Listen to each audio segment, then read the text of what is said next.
Policy and Communications Committee. Congresswoman, it's always good to talk to you. Let's get into this one here because I know that gun control is a personal issue for you. Should Americans be hopeful at all that any kind of gun reform, even incremental steps, will become national federal law anytime soon? Well, you got to be an optimist, because if you don't have a vision and you're not going to try to get there, you're never going to get there. I don't know what it's going to take. I mean, we can't get a simple law that would close loopholes on people who have been convicted of stalking, and we know that guns in those instances are really a problem. This was the 150th mass shooting this year. We've got to do something, and there's got to be a way. You know, I was listening to some of the previous guests on the show.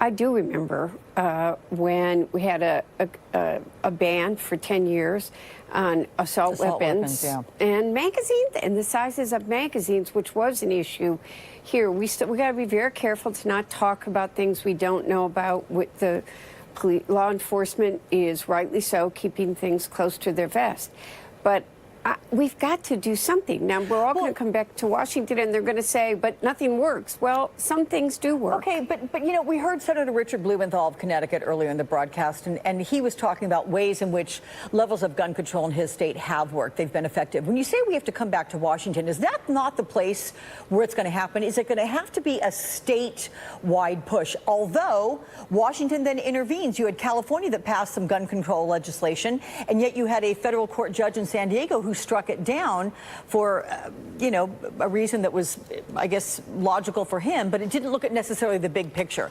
If the federal government is not going to do anything about gun violence and reducing it in this country, can the states get it done?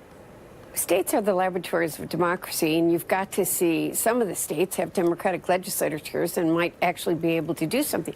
Even Indiana, which is a red state, Vice President Pence comes from there, passed a red flag law, which I, with Susan Brooks and Ted Deutsch and Fred Upton, reintroduced right before we left, which would just give law enforcement a tool to take a gun away from someone who could be deemed a threat to his community or to himself, protects due process, and it's not a permanent taking away of a gun.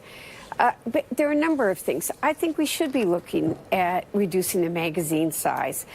It was there for a decade. It did appear to have some impact. I don't think that, I'm not going to lie to you. I'm not going to tell you that the chances for that are high. I got booed on the House floor when it wasn't a planned statement, when I said, don't let the NRA bully you, and the Republicans attacked me. I just wish we could have a rational conversation on this. You bring up the NRA. Has its influence, given its own internal issues right now, has its influence at all been reduced in Congress? I mean, the House did pass your bill expanding background checks, but then you got a lot of pushback from the NRA on it. I did, and the Senate, it's been more than 45 days, and the Senate hasn't taken up the bill. You know, look, my husband was an NRA board member, so although he, at the end, said to me it's not the same NRA that he was a proud board member of in the 60s, I think that there's two different issues here. After this interview, I'm going to get hate notes on my Facebook. I can tell you that right now. And there are really people that are afraid that we're trying to take away their Second Amendment rights.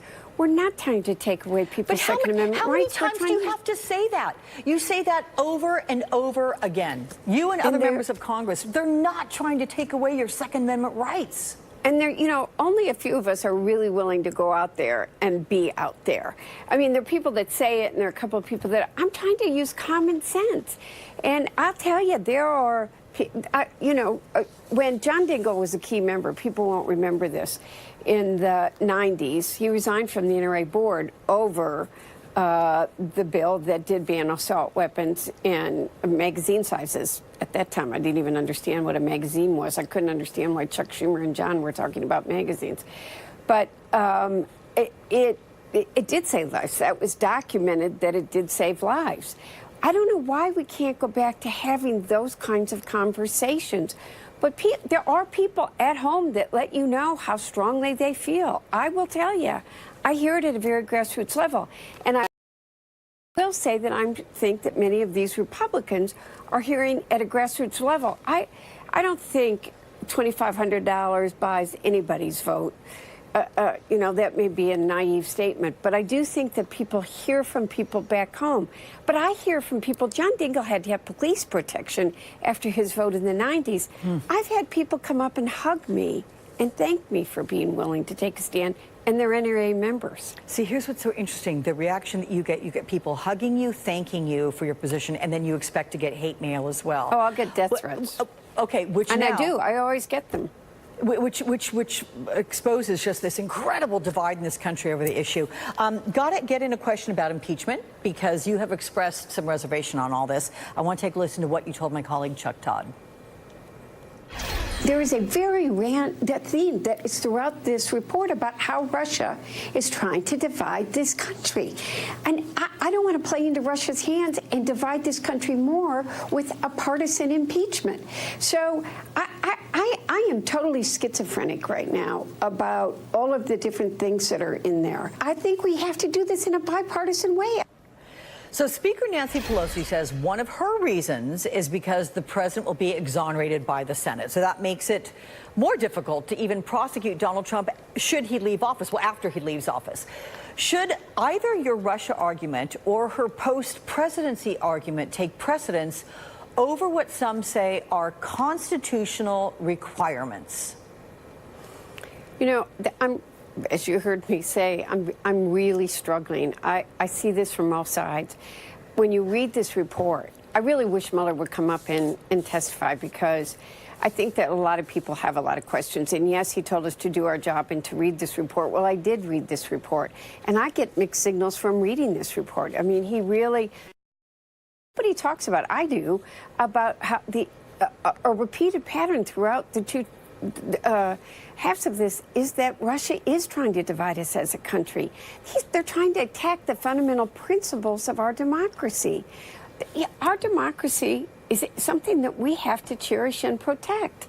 And I'm out there. I got into a parade yesterday and drove up to 2 Trump floats. I listened to people. I talked to people. The anger out there. We're one community, and we're being divided by fear and hatred.